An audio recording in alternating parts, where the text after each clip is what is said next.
నమస్తే, this is Sourya. Welcome to our channel. ఈ రోజు మనతో పాటు సీనియర్ జర్నలిస్ట్ దాము బాలాజీ గారు ఉన్నారు. వారితో మాట్లాడతారు. నమస్తే సార్. నమస్తే. సార్, ఇప్పుడు ఏపీలో రాజకీయాల్లో ఒక రకమైన ప్రకంపనలు రేగుతూ ఉన్నాయి. జనసేనకి సంబంధించిన రైల్వే కోడూరు ఎమ్మెల్యే శ్రీధర్ విషయంలో ఎవరైతే ఆరోపణ చేశారో ఆ వీణా అనే ఆమెను అరెస్ట్ చేస్తున్నారు అని చెప్పేసి చేస్తున్నారు అనే వార్త. సో ఏంటి సార్ అసలు అప్డేట్?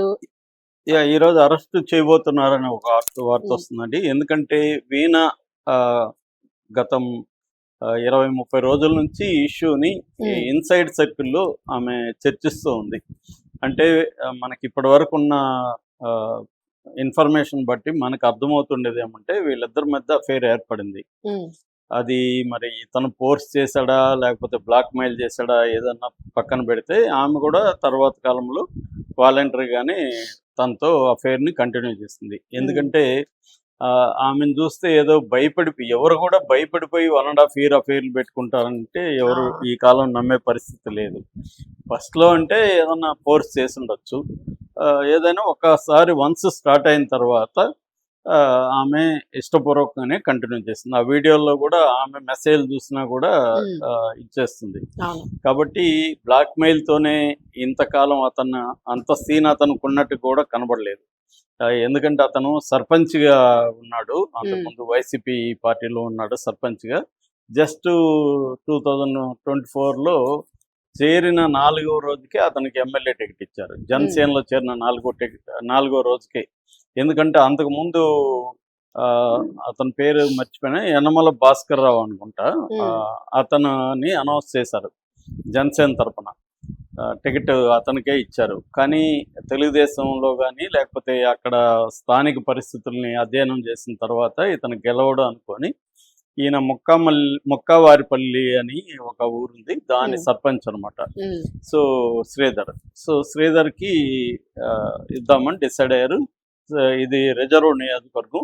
శ్రీధర్ కొద్దిగా యూత్, తర్వాత బీటెక్ చదివాడు, కొంత జనంలో దూసుకుపోయే స్వభావం ఉంది, అతనికి ఇస్తే గెలుస్తాడని వాళ్ళకి ఇన్ఫర్మేషన్ తీసుకొని పవన్ కళ్యాణ్ అతనికి టికెట్ ఇచ్చాడు. సో చేరిన 4వ రోజుకే ఇచ్చాడు.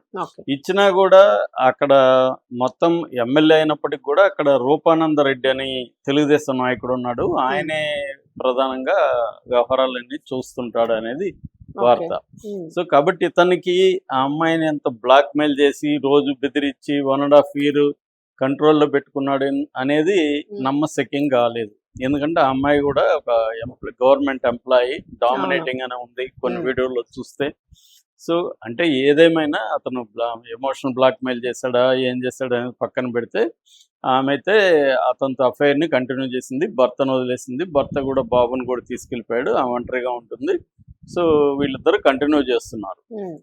ఇక్కడ ప్రధానమైన ఇష్యూ ఏంటంటే వీళ్ళిద్దరి మధ్య ఏ రకమైన ఒప్పందం ఉంది అనేది మనకు తెలియదు. అంటే ఇతను ఏమన్నా హామీ ఇచ్చాడా, నువ్వు భర్తకు విడాకులు లీగల్గా ఇచ్చేసినాక నేను పెళ్లి చేసుకుంటానన్నాడా, అది తెలియదు. ఇతనైతే చాలా అతిగా కనబడుతుంది అతని వ్యవహారం కూడా. అంటే చివరికి బాత్రూంలో స్నానం చేస్తుంటే కూడా వీడియో కాల్ పెట్టుకొని బాత్రూంలో స్నానం చేస్తున్నాడు. అంటే చాలా, అంటే అదేదంటారు, దొరికిందా ఇతనికి ఏమన్నా, లేకపోతే కోతికి కొబ్బరికాయ దొరికినట్టు అంటారు కదా, అలాగా ఈ కాలం మామూలుగా అయితే అందరూ కూడా చాలా జాగ్రత్తగా ఉంటున్నారు. వీడియో కాల్స్ చేయాలన్నా, చదువుకున్నాడు కూడా కదా, బీటెక్ చదివాడు, అతనికి టెక్నాలజీ మీద అండర్స్టాండింగ్, ఏజ్ ఉంది, అండర్స్టాండింగ్ ఉంది. నిజానికి ఆమె పెద్దది ఇతనికంటే, ఇతనికి 27, అతనికి 31. సో ఇంత నాలెడ్జి, అండర్స్టాండింగ్, ఒక ఎమ్మెల్యే స్థాయికి వచ్చాడంటే కొంత వ్యవహారం ఉండాలి కదా. అట్లాంటి వ్యక్తి సరే ఏదో 1-2 సార్లు అంటే పర్వాలేదు, నా దగ్గర 400 వీడియోలు ఉన్నాయని చెప్తున్నాను, వరుసగా వదులుతుంది. ఇప్పుడు వరకు వదిలిన వీడియోలు చూస్తేనే ప్రతిదీ, ఎప్పుడో పడుకున్నప్పుడు కాసేపు వీడియో కాల్ చేస్తారంటే కనీసం అర్థం చేసుకోవచ్చండి. స్నానం చేస్తుంటే మళ్ళీ లోపల వచ్చి డ్రెస్సులు వేసుకుంటా, పౌడర్ పూసుకుంటా, అంటే 24 hours ఆమెతో వీడియో కాల్లో ఉన్నాడా అన్నట్టుగా కనిపిస్తా ఉంది. అంటే ఒక రకంగా అతను ఎమోషనల్ గా కూడా ఆమెతో ఇన్వాల్వ్ అయిపోయినట్టుగా కనబడింది. సో ఈ కాంటెక్స్ట్ లో ఎప్పుడైనా కూడా అవతల పక్క వాళ్ళు ఏమనుకుంటారు, ఈ స్థాయిలో ఉన్నప్పుడు మనం ఇతనితోనే సెటిల్ అవుదాం, నా మీద ఎంత క్రేజ్ ఉంది, పైగా ఎమ్మెల్యే భారీగా ఉండడం అంటే చాలా ఇది కదా. అందుకని ఆమె ఆశపడడంలో తప్పులేదు. మరి తను కరెక్ట్ గా ఆమెకి లేదు, నువ్వు ఓన్లీ మనది ఒక సీక్రెట్ సంబంధమే, ఓన్లీ సెక్సువల్ రిలేషన్షిప్పే అని క్లియర్గా మాట్లాడా, లేదు ఆమెకు హామీలు ఇచ్చి అఫేర్ కంటిన్యూ చేశాడా అనేది తేలాలి. అవును. సో హామీ ఇచ్చి పెళ్లి చేసుకుంటాను హామీ ఇచ్చి పెళ్లి చేసుకోకపోతే అది ఖచ్చితంగా నేరం అవుతుంది. బిఎన్ఎస్ 60 అనుకుంటా దా సెక్షన్, దాని కింద ఏంటంటే 10 ఏళ్ళ వరకు జైలు శిక్ష ఉంది. అది ఆల్రెడీ చాలా మందికి పడింది కూడా. అంటే ఒక స్త్రీలతో ఎవరైనా ఒక అబ్బాయి ఒక అమ్మాయితో నేను నిన్ను పెళ్లి చేసుకుంటానని అఫేర్ కంటిన్యూ చేసి పెట్టుకుంటే పెళ్లి చేసుకోకపోతే అతనికి 10 ఏళ్ళ వరకు జైలు శిక్ష పడే అవకాశం ఉంది. That is number 1.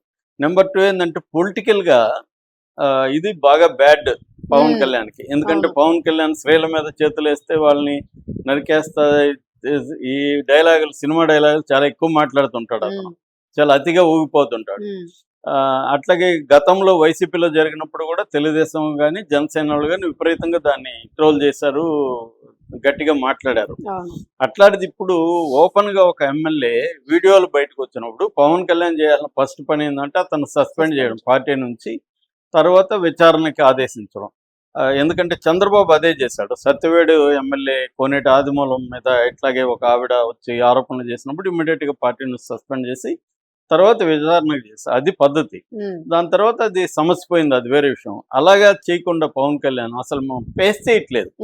ఢిల్లీలో ఆయన అడిగినప్పుడు కూడా సైలెంట్గా వెళ్ళిపోతున్నాడు. మరి ఇదే వైసీపీ వాళ్ళు చేస్తుంటే ఢిల్లీలో ఆయన వీరంగం చేస్తుండేవాడుగా. మరి తన పార్టీకి వచ్చినప్పటికీ మారిపోతాయి విలువలు. కాబట్టి పవన్ కళ్యాణ్కి చాలా ఇబ్బందికరంగా ఉంది. అందుకని ఇప్పుడు ఏం చేస్తున్నారంటే దీన్ని ఆమెను విలన్ గా చిత్రీకరించే కార్యక్రమం 2 రోజుల నుంచి స్టార్ట్ అయిపోయింది. అంటే ఆమె ట్రాప్ వేసిందని, హనీ ట్రాప్ లో తను పడ్డాడని. ఇది హనీ ట్రాప్ కూడా అబద్ధం క్లియర్ గా. ఎందుకంటే హనీ ట్రాప్ లో ఎప్పుడో ఒక పూట పడతాడండి. 1.5 year గా హనీ ట్రాప్ లో ఉంటాడా? ఇతనికి ఏం బ్రెయిన్ లేదా? కాబట్టి హనీ ట్రాప్ కూడా అబద్ధం. ఒకవేళ బిగినింగ్ లో ఆమె హనీ ట్రాప్ వేసిందని కూడా అనుకుందాం. మరి 1.5 year గా ఇన్ని వీడియోలు పెడతాడా హనీ ట్రాప్ అయితే? హనీ ట్రాప్ తెలీదా? సో రెండోది హనీ ట్రాప్ వేసేవాళ్ళు 1.5 year ఆగరు. వెంటనే పనులు అవ్వాలి కదా వాళ్ళకి. సో క్లియర్ గా ఇదేంటంటే వీళ్ళిద్దరి మధ్య అఫైర్ అయితే స్టార్ట్ అయింది. అది ఎమోషనల్ స్థాయికి వెళ్ళింది. ఇతను ఏదో హామీలు ఇచ్చాడు, అది నెరవేర్చకుండా ఇతను విత్డ్రా అయిపోయాడు. విత్డ్రా అయిపోయిన గొడవలు వచ్చాయి. ఆ గొడవలో నుంచి ఆమె నా లైఫ్ అటు భర్త వదిలేశాడు, నువ్వు కూడా ఇప్పుడు వదిలేస్తే నా లైఫ్ ఏం కావాలి అనే ఒక ఆక్రోశం నుంచి ఆమె పెట్టినట్టుగా మనకు అర్థమవుతుంది. దీన్ని కరెక్ట్ గా ప్రాపర్ గా డీల్ చేయకుండా వీళ్ళు ఏం చేస్తున్నారు, తెలుగుదేశం కానీ జనసేన వాళ్ళు మీడియా ముఖ్యంగా ఆమెను విలన్ గా చూపించడానికి ఇప్పుడు ట్రై చేస్తున్నారు.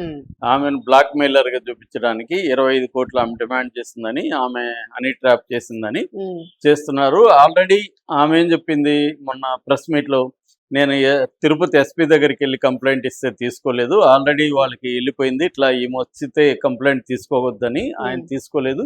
ఇక్కడ రైల్వే కోడూరు పోలీస్ స్టేషన్కి వెళ్తే కూడా తీసుకోలేదు. అట్లాగే మళ్ళీ చంద్రబాబు దగ్గరికి వెళ్ళాను నారావారిపల్లికి సంక్రాంతికి వచ్చినప్పుడు, ఆయన కూడా తీసుకొని గ్రీవెన్స్ సెల్కి ఇచ్చాడు తప్ప దీని గురించి మాట్లాడలేదు అని చెప్తుంది. ఇటుపక్కేమో వీళ్ళ అమ్మ అరవ శ్రీధర్ వాళ్ళ అమ్మ 7వ తేదీ కంప్లైంట్ ఇస్తే తీసుకున్నారు. ఆమె మీద ఆమె బ్లాక్ మెయిల్ చేస్తుందని. సో ఇప్పుడు ఆమె మీద బ్లాక్ మెయిల్ కేసు పెట్టి ఆమె బెదిరిస్తుంది, బ్లాక్ మెయిల్ చేస్తుందని చెప్పి, ఇవన్నీ కూడా డీపేక్ వీడియోలు అని చెప్పి ఆమె మీద కేసు పెట్టి అరెస్ట్ చేస్తే సమస్య సాల్వ్ అవుతుంది. ఏదన్నా ఉంటే వైసీపీ వాళ్ళు తప్ప ఇంకెవరు గొడవ చేయరు. వైసీపీ వాళ్ళు ఇదంతా వైసీపీ కుట్రగా చెప్పేయచ్చు అనేది జనసేన వ్యూహంగా కనబడుతుంది. అందుకని కేసు పెట్టడం కానీ ఇదన్నీ. కానీ ఇప్పుడు మరి ఆమెకి మద్దతుగా అయితే వైసీపీ రంగంలో దిగింది. నిన్న కూడా రైల్వే కోడూరులో వైసీపీ నాయకులు ఊరేగింపు చేసి ప్లకార్డులు పట్టుకొని ఆమెకు న్యాయం జరగాలన్నారు. ఇది అంటే ఇక్కడ ఏమవుతుందంటే ఆంధ్రప్రదేశ్ లో ప్రాబ్లం, అసలైన బాధితులు పక్కకెళ్ళి ప్రతిదీ రాజకీయం అయిపోతుంది. బాధితులు ఎవరు, నిందితులు ఎవరు అనేది పక్కకి వెళ్ళిపోతుంది. ఇష్యూ పక్కకి వెళ్ళిపోయి పాలిటిక్స్ వస్తుంది. అటుపక్క వైసీపీ, ఇటుపక్క రెండు వాళ్ళకి మీడియా ఉంది, సోషల్ మీడియా ఉంది. కాబట్టి ఇంకా ఎవరి పార్టీకి వాళ్ళు అది తప్ప నిజంగా బాధితురాలు ఖచ్చితంగా అయితే ఈ ఇష్యూలో బాధితురాలు ఆమె, డౌట్ లేదు. సో ఆమెకి న్యాయం జరగాలనే దగ్గర పోయేసి ఇది ఆమెను ఇప్పుడు అరెస్ట్ చేయాలన్న ప్లాన్ కనబడుతుంది. ఉమ్, అది కానీ చేస్తే ఖచ్చితంగా పవన్ కళ్యాణ్కి చాలా నెగిటివ్ వస్తుంది. ఎందుకంటే ఒక బాధితురాలను అరెస్ట్ చేసి జైల్లో పెడితే మాత్రం ఉమ్, అది పవన్ కళ్యాణ్కి మచ్చలాగా మిగిలిపోతుంది. ఓకే. మరి అది నిజమా కాదనేది మనకి ఎవిడెన్సెస్ చూడాలి. కరెక్ట్ అయితే ఇబ్బంది లేదు. లేదు అని అనుకుంటే ఖచ్చితంగా negative వచ్చే ఎవిడెన్స్లు ఏమి ఉండవండి. అరెస్ట్కి ఏమి ఎవిడెన్స్లు ఉంటాయి? కేసు పెడితే అరెస్ట్ చేసేయచ్చు. అవును. ఎవిడెన్స్లు అని తేలేదు ఎప్పుడు కోర్టులో కోర్టులోకి కదా. వెళ్ళేటప్పుడు కాబట్టి ఇది ఏమి లేదు. కేసు పెట్టి ఎవరిని అరెస్ట్ చేయాలన్నా చేసేస్తారు. ఉమ్, గవర్నమెంట్ అనుకుంటే దెబ్బలు కొదవ అన్నట్టు అవును. కేసులు కొదవే ఉంది. ఏదో ఒక సెక్షన్ పెట్టి లోపలేసేస్తారు. ఉమ్, తర్వాతగా తేలేది. ఇప్పుడు ఉమ్, బ్లాక్ మెయిల్ చేస్తుందని చెప్తారు, అవును. హనీ ట్రాప్ వేసిందని చెప్తారు.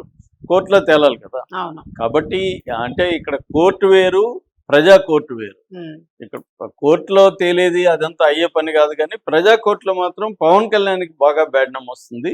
ఉమ్, వస్తే రాని ఆయన అనుకుంటే ఎవడేం చేయలేడు. కానీ అవును. అది కనిపిస్తుంది బేసిక్. రైట్. Thank you.